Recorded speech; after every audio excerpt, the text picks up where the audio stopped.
Orange China. In 40 years, baby, I say. Aba you way. What one pay? Oh. Orange China. Hey. In 40 years, baby, I say.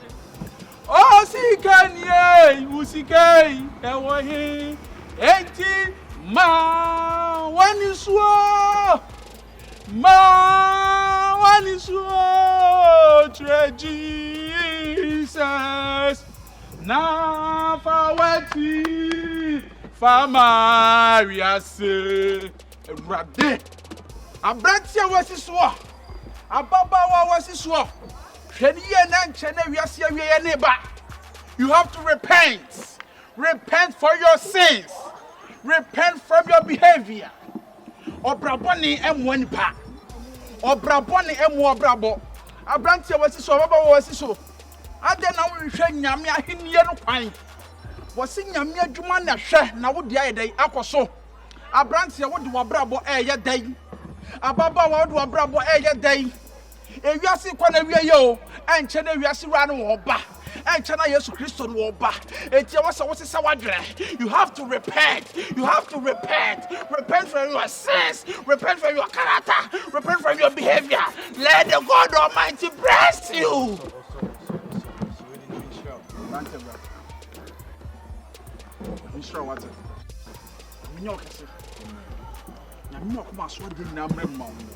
Now I can see say who be American visa.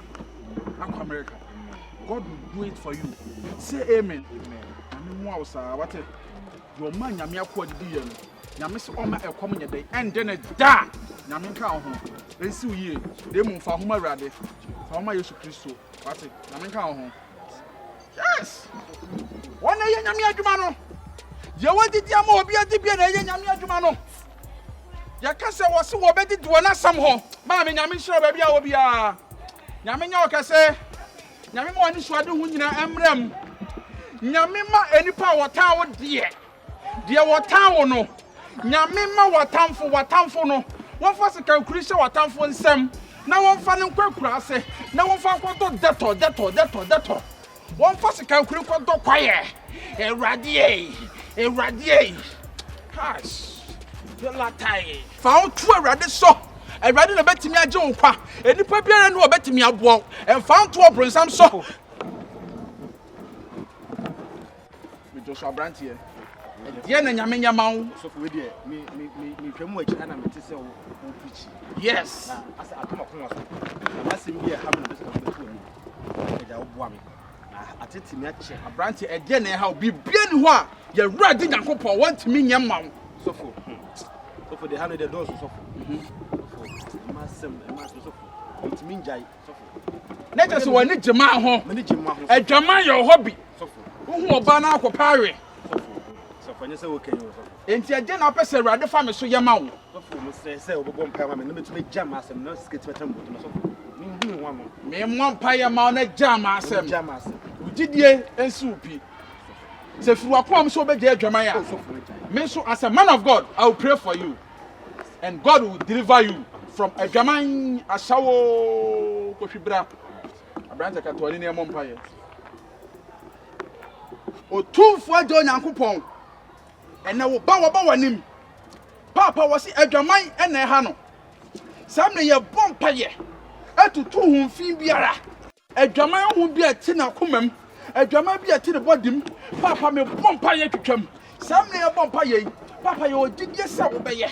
Your boy and Sam, your Kotusha Bompire. Papa, you didn't fret your mamu, you didn't fret your mamma, Papa, you took your mamma for the Papa, you didn't fret your mamu, my master freedom, Papa, my master freedom, your Bompayo, and Raddy Papa Yesu Papa Yesu Christo, you will see a Bompayo, your Bompayo, you took your mamo, you took your mamo, a Jamana two mono, but who's a home? We should be to breathe that. Would it be a second room? Oh, my that's. When you fill our office, see, with the second one street, I have to move Ebra, tomorrow. Oh, I'm saying, oh, on to Canada, we jump to Jam, everyone hanging out there, all the school. Fadadia. Timmy McCarthy said, I'll be trying to. So I sure say, on that, I made a madam. What did you tell the dada? That madam, it's simple. oh, so the same people what you never say. Wow. Some yeah, and I'm sick. Go home for person. Yes, sure. Oh, very sure. Let me grab it. Let's go to the same person with the new crap. Oh, for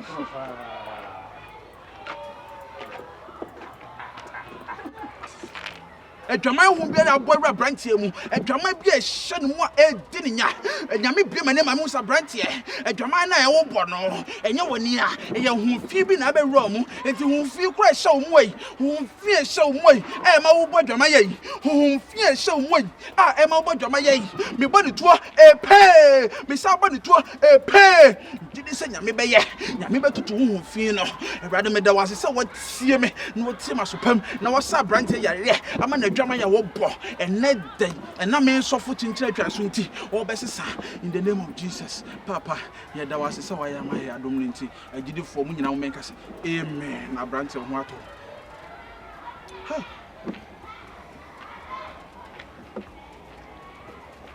oh wow ne just akwa na adwaman na no hye na adwaman ya le na chen dam hey let us empire ntimi no ampa enye bibia na empire asem because abra Yesu Kristo ba ekwa no oboro asore dem no mo to chacha edigwa no wo twemfia wo no wo hwe wo mo abrantie ene mehwe ne papa ba enye bibia na empire asem if persuasion fails force must be applied.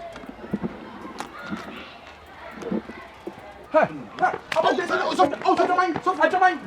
you can't stop the domain. Me bon paya ma say hey mama etimu na mo twetwe ni papa o say emu no abrantie wo yale adwaman yale am I being the pastor I'm praying for him now when you need ha woni me no he do you know him no well then move go so na then go